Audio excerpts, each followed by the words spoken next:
You probably may not be able to relate to this as a man, but as a it's Okay. the That's a bold statement. I wanted to take something from my own childhood and make it right.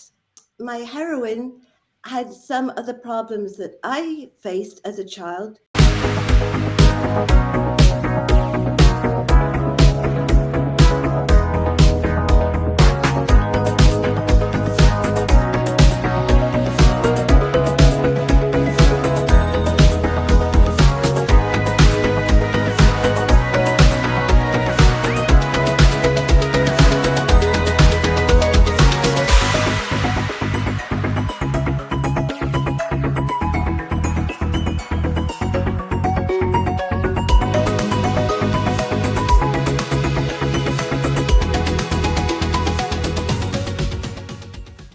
In 1541, under the shadow of a fractured England, Hester Vaughan faces an impossible fate. Haunted by guilt over her mother's death, she's desperate to save her family after her uncle's arrest for his Catholic faith throws them into destitution. A skilled herbalist, Hester travels to Henry VIII's court in a daring attempt to cure his infamous leg ulcers, only to become entangled in his dark desires. Forced to flee, Hester returns to Wales, where sinister pagan rituals and her uncle's thirst for power threaten her life. Amid secrets, sacrifices, and the brutal realities of Tudor politics, Hester encounters a young Lady Elizabeth, forging a bond that could one day change England's future. With a prophecy guiding her, Hester must find the strength to survive and set in motion a legacy of mercy, courage, and prophecy in a world ruled by fear.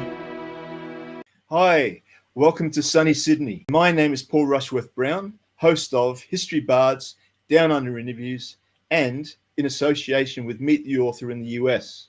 And I'm here with a wonderful author, Julie Strong, who's written a fantastic book called The Tudor Prophecy.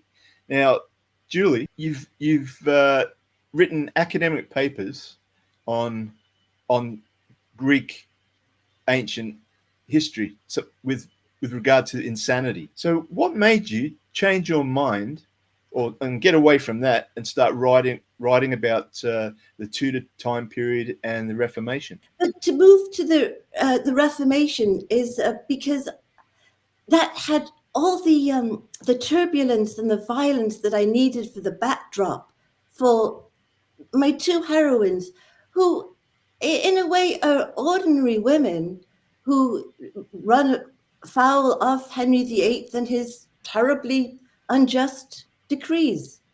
Our novel is about being able to succeed against the odds, about how love and courage and determination can make a huge difference, and kindness in people's lives.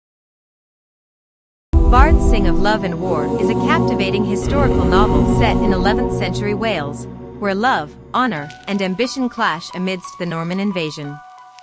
As Chief Bard Rodri mentors young Tal, the tale unfolds with political intrigue, familial loyalty, and forbidden romance, centering on Griffith Rhys's quest to reclaim his kingdom and win Gwenllian's heart. You know, what really inspired you to write about it? You probably may not be able to relate to this as a man, but as a Okay. That's a bold statement.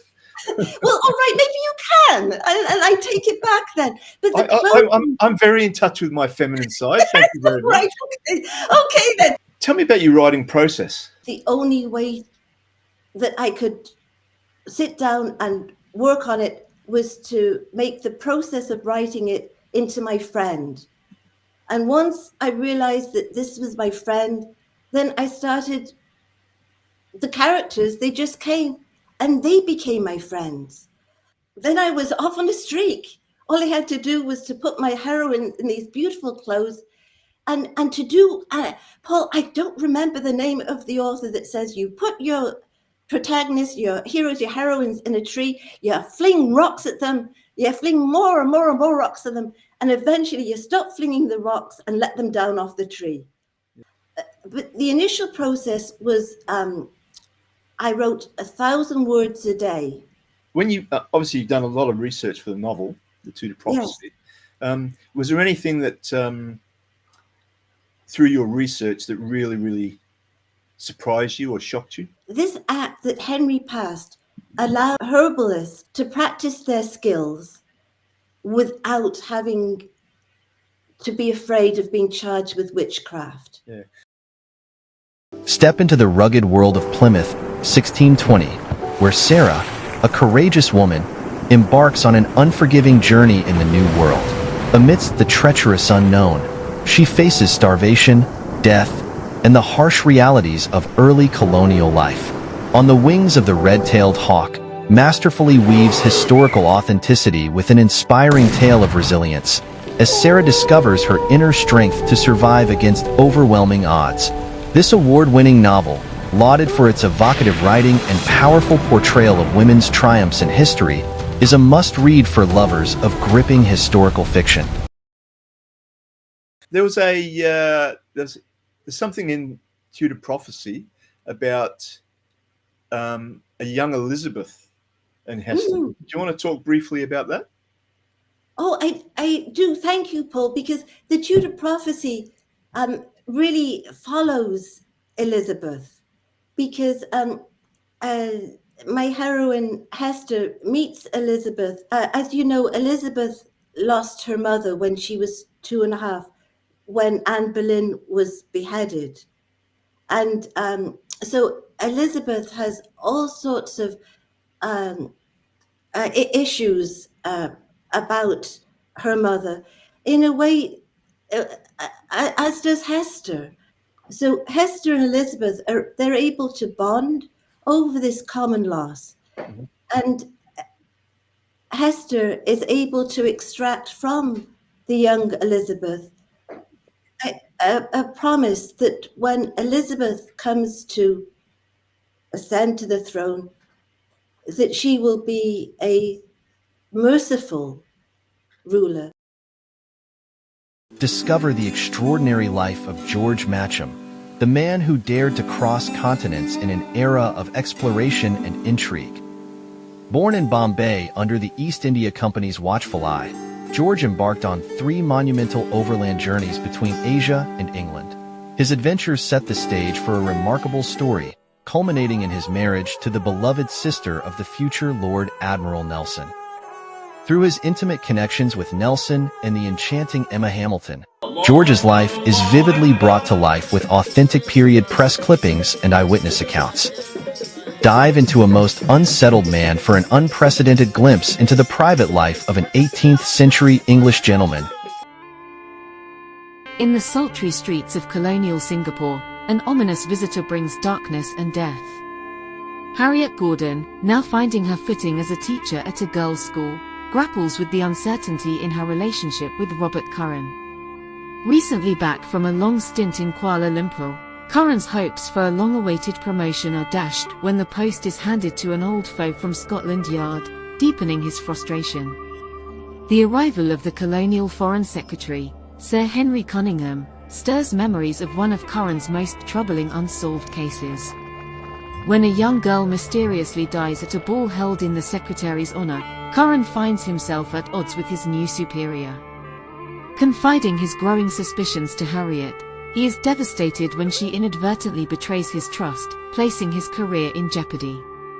But with a second death shifting the investigation's course, Harriet and Curran must work together to bring justice to a grieving family and salvage their fragile bond before it's too late. There's a part in the novel where Hester escapes from King Henry's court and goes to Wales. And from what I understand, there's a bit of paganism in there and a bit of a fantastical adventure. Do you want to tell us a little bit about that? What I love about pagan Wales is that in the remote areas of Wales, they still worshipped like the goddess of the mountain. When Hester is sent to the pyre, that's a reasonable thing for someone who believes in the gods and goddesses to do. I received a very stern email back Yes. from them saying that Yes. don't put me next to King Henry VIII. He's vile. Henry at 50 looked dreadful. Like he weighed like 300 pounds and his hair had fallen out and the jowls on him like sagged to his knees. Like and the ulcers on his legs stank to high. He was a mess. Into the novel and looking at the reviews, and that is certainly a novel that she said that she'd like to read. And it really appeals to my feminine side. Paul, thank you. Because I could feel I was wading into treacherous ground when I was, the women and the furs and the velvets and I was, to come back. Julie, I really, really want to thank you for coming on the show. And I did enjoy this. I did enjoy talking with you, Paul. Thank you for having me.